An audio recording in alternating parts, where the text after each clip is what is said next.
it's me. It's Miss Checka. I'm kind of excited because I really enjoyed last week when we read the snippets of a whole bunch of books. I think that's also something we can do later. But one of the ones I enjoyed the most was this one, Dancing Home. So we're going to continue reading it today, and that's why I'm excited. So I haven't read it. This is the first book that we are reading together that I have not read.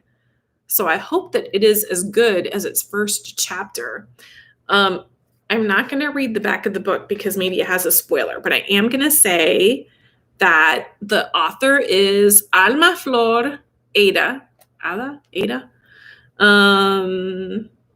And Gabriel M. Zubizarreta. So that's unusual. It has like two people writing it, and it has this fun cover.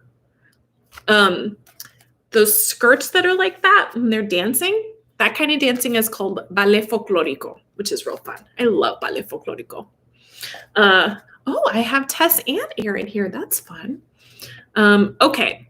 So I know it has been several days because this is like one of the first books that we read the snippet of, but the part that we read was Margie being really self-conscious and kind of mean to her cousin who has just moved from Mexico to her school. And then Margie is freaking out because she's going to be like in her class. Okay. And I remember that when we left off, the teacher had even moved Margie from her seat at the front of the class where she could sit with her friend, and has now put her in the back of the class so she can translate for her cousin, which is not like the super nicest thing to do. I'm glad you like my fireplace. Okay, let's start here. I have moved you next to the empty seat in the back. That way you can translate while I speak and you won't disturb the rest of the class. Yeah, that's where we were. I would never do that. I mean, if somebody is having trouble understanding, wouldn't you want to move them to the front of the class? Margie sulked toward her new seat while Lupe continued to stand in front of the teacher's desk. When the laughter started up again, Margie turned and grabbed Lupe, pulling her toward the back of the class. Lupe followed silently. When she dared to look up and smile, the laughter started again until Miss Jones demanded silence. While Miss Jones talked on and on about the pilgrims, Margie searched for the words in Spanish to translate what her teacher was saying. But there was no way she could even begin to convey half of it, so she remained silent instead. Lupe looked expectantly at the teacher for a moment, but then she busied herself turning the pages of the history book and looking at the illustration. This is relatable to me because people think that, translating is you can just hear something and then spit it out. But number one, you're listening at the same time. So you're trying to listen and learn for yourself, especially if it's a topic that you haven't known anything about. And two, people don't pause. Right? People don't pause in what they're saying. So it's hard sometimes to catch up. And honestly, three, sometimes it's the vocabulary, right?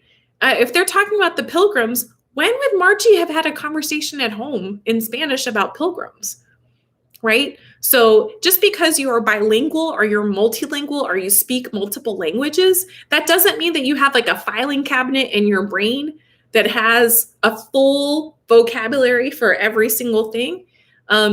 Sometimes there's things that you do at home, and so you have a really big vocabulary for that in that language, and you don't do them at school.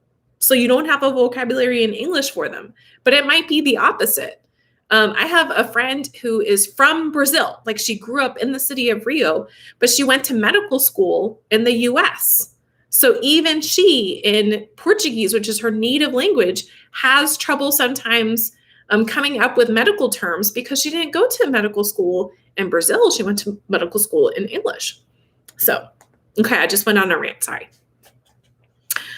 Margie had joined in the family excitement. Oh, no. Okay.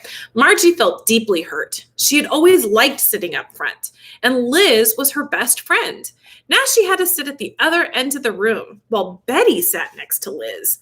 Margie could see them chatting and smiling as if they were already best friends. Margie had joined in the family excitement when her mother announced that her cousin Lupe was coming to stay with them.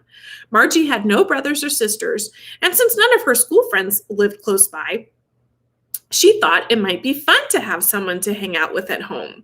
Besides, Lupe could help with the chores. Washing and drying dishes and cleaning and straightening the kitchen after dinner would be less boring if the two of them were working together. But above all, Margie had hoped that once Lupe was here, it would be easier to convince her mother to let her visit Liz and go out to the mall. Margie had not thought at all about how having Lupe here might affect her life at school. It also doesn't sound like she was planning on including Lupe with her friendship with Liz, huh? She had imagined parting ways at the school door, Lupe going to the bilingual classroom and Margie going to her own classroom with her friends. Margie, are you listening to me? Miss Jones sounded angry. Everyone was staring at Margie, who felt again her face getting warm. When are you going to start explaining to your cousin what I have been saying? But I told you, Miss Jones, I don't know that much Spanish. I was born in Texas. Margie's voice could hardly be heard, but what could be heard loud and clear was the laughter coming from John and Peter, two boys sitting on her right. Enough. Miss Jones gave John and Peter one of her silencing looks. Take out your math workbooks. Margie felt confused. How could things change so quickly? She had felt so comfortable in this class, and now everything seemed out of control. She looked down at her math workbook. Although the numbers looked so blurry that she could hardly read them. During the exchange between the teacher and her cousin, Lupe never raised her hand. Even though she did not understand the words, she knew they had to do with her, and she felt so embarrassed that she buried her face in the history book. What she really wanted to do was to crawl under the desk, or better yet, to run all the way back to Mexico. So I'm just going to pause and ask. You don't have to answer in the chat box, but you can just think about it.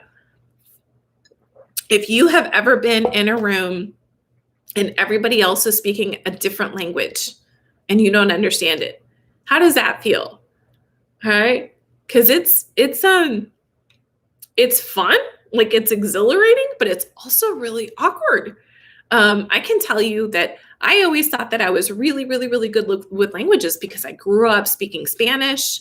And then in school, I learned French. I took a class in Italian. And so I was like, oh yeah, when people complain about this, they're just not trying hard enough. Like if you just, try, you can understand other languages. And then I went to Germany and I was trying so hard, but I could not understand anybody. And I really was trying hard, but I would be like, who is the bathroom? Where does this cost? I mean, I just had such a hard time. And the country where I have had the most wow, I really do not speak this language is Iceland. I love Iceland. I think Iceland is like a really magical place, but I do not speak Icelandic, right? And so it can be very disconcerting to be in a grocery store and try and figure out, well, how do I pick which foods to eat because I don't recognize these foods. It can be very disconcerting to be in a crowd of people and everybody's talking and laughing. And then I think well, are they laughing at me? Is this like a big inside joke? So it can be uncomfortable. And I can only imagine for Lupe to be in a classroom on the first day of school. It's already so awkward to be the new kid at a new school where you don't know anybody, or you know very few people. And then on top of it, if you can't understand your teacher, right? So I was about to say I have never had to go to school in another language, but that is not true. I have had to go to school in many languages, and I like it, and I think it's fun, and I like to go to countries where I don't speak the language. But I also relate that's it, it's a thing, right? It's definitely a thing. Tessa says she's not sure. Yeah. Well, I hope that everybody gets the chance one day to be in a room where you are the only one who doesn't speak that language, because it probably means that you are having an exciting adventure. in your life. Maybe you're in Iceland. Okay. I'm doing too much talking today. Sorry. Okay. Miss Jones walked to the back of the room and placed an open workbook on Lupa's desk. Lupa looked down at the numbers on the page and smiled. Finally, here was something she knew how to do. She took out her pencil and began to add, subtract, multiply, and divide, while Margie worked much more slowly on a similar page. When she finished the last equation, Lupa turned the page, but on the next page, there were no numbers, only words. She looked at Margie, but Margie was not even halfway down the first page. Lupa felt lost again, and her eyes became moist with tears. When Miss Jones came to her desk to look at her work, Lupa turned to the page she had completed.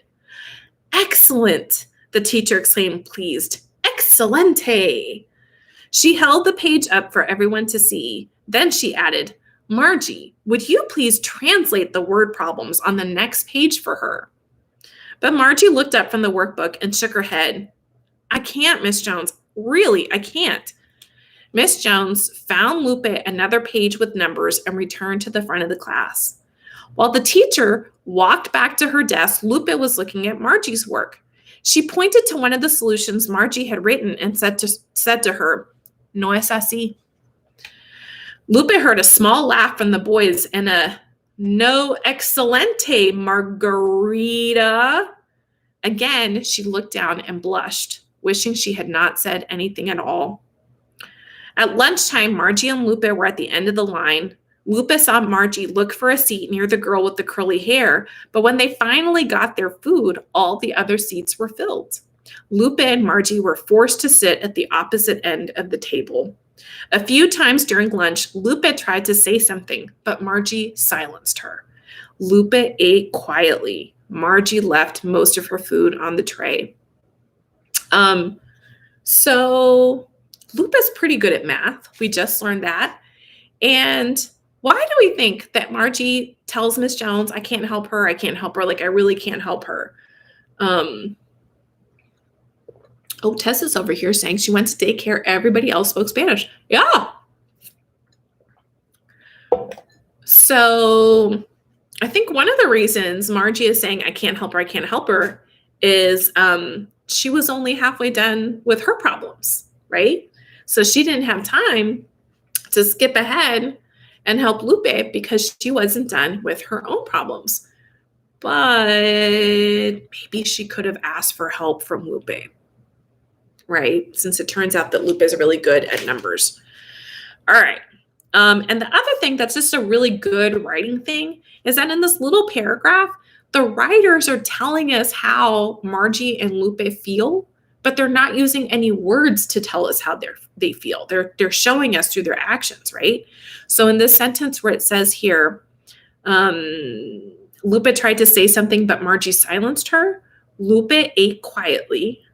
Margie left most of her food on the tray. It doesn't say anything about emotions there. It doesn't say happy or sad or excited or anything like that. But it does give us a feeling of like how both of them feel, right?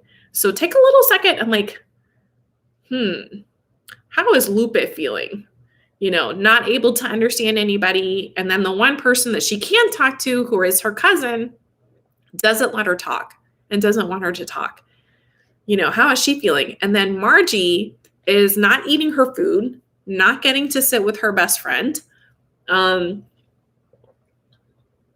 How's she feeling, right?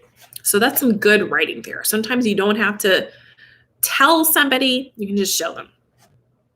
Okay, chapter 2, Going North. When Lupe answered the knock on the door, she had been very surprised to find a woman she had never seen before. Lupe knew most of the people who lived in her small town, but while she was sure she did not know this woman, she looked very familiar. It was easy to see her clothes were smarter than what the other women in town wore. And though the woman had long hair just like they all did, she did not wear it braided, but had it collected in a twist at the back of her neck.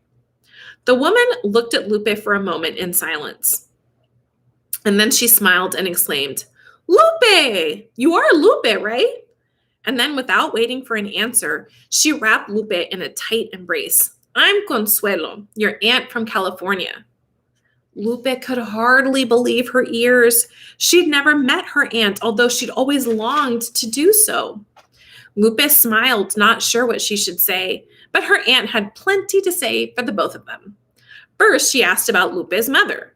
When Lupe answered that her mother had gone to the market with her twin little brothers and her aunt Rosalia, Tia Consuelo directed Lupe to a chair and sat herself down in another. Just probably an important thing here is that a tia is an aunt and a tío is an uncle.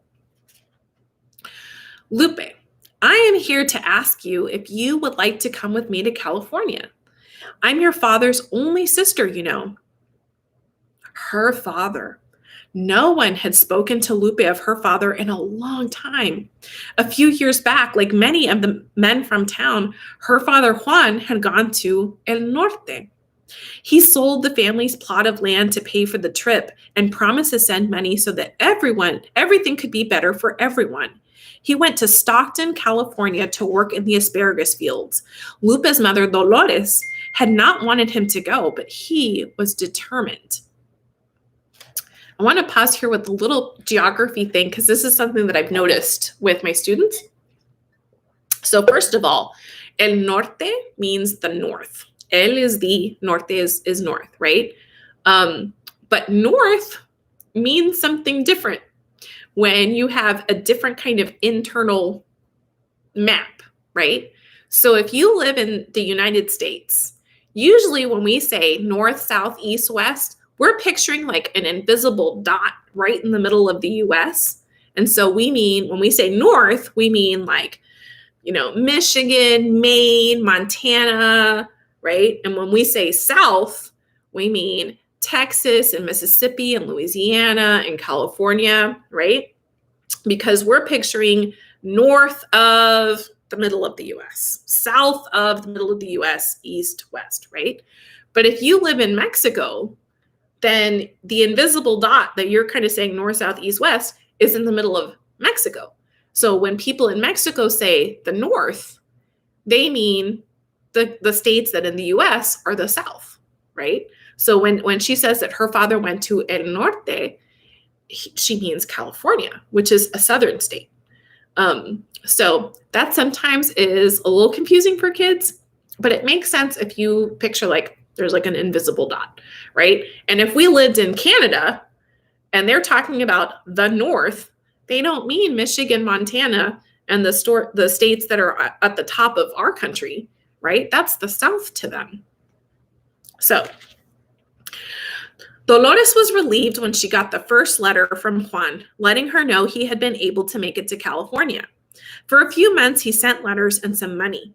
But after several months, no more letters came, and no more money arrived because Juan had crossed the border without the right papers. Dolores could not expect him to come back for a visit, but she had not anticipated that he would stop sending them money or at least news about himself. Lupe missed her father, who had been so full of life and never seemed too tired to carry her on his back or to swing her up in the air until she could almost touch the ceiling. She missed the wonderful stories he liked to tell at night.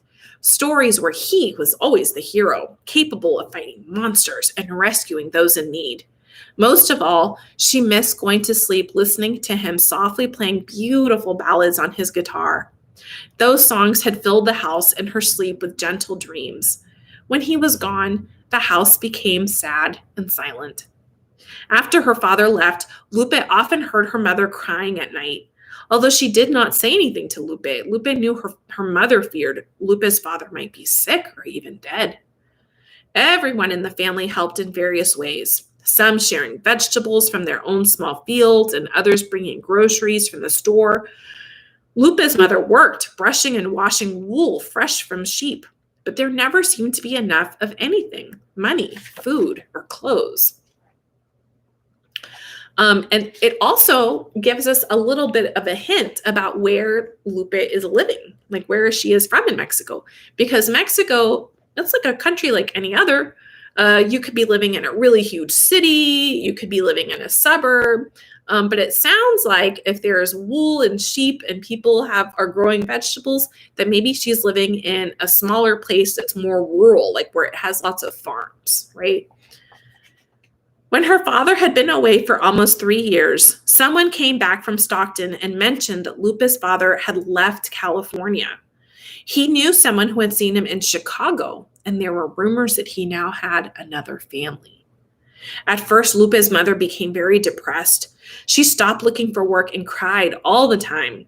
Then she stopped cooking and would tell Lupe to go eat at her grandmother's. After a few weeks of this, she started working herself into a frenzy. She cleaned the house from end to end and gave away every last thing that had belonged to Lupe's father: an old pair of work shoes, some old shirts. Finally, she began to look for work in earnest and was quickly hired by one of the largest rug weavers to prepare wool on a full-time basis. After that, Lupe hardly ever saw her mother, as she would leave the house very early in the morning and not return until nightfall. Lupe had all her meals at her abuelita Mercedes's home. Abuelita is your grandma. Lupe felt as if her mother did not want to see her, as if she was one more thing that her father had left behind and that now only brought painful memory of the past. Okay, we are over time a little bit, and I'm glad that we're hearing Lupe's backstory, but it's also very sad, right? So we're out of time, but we will pick it up tomorrow. And be good. Eat your fruits and vegetables. And we'll talk tomorrow. Bye, guys.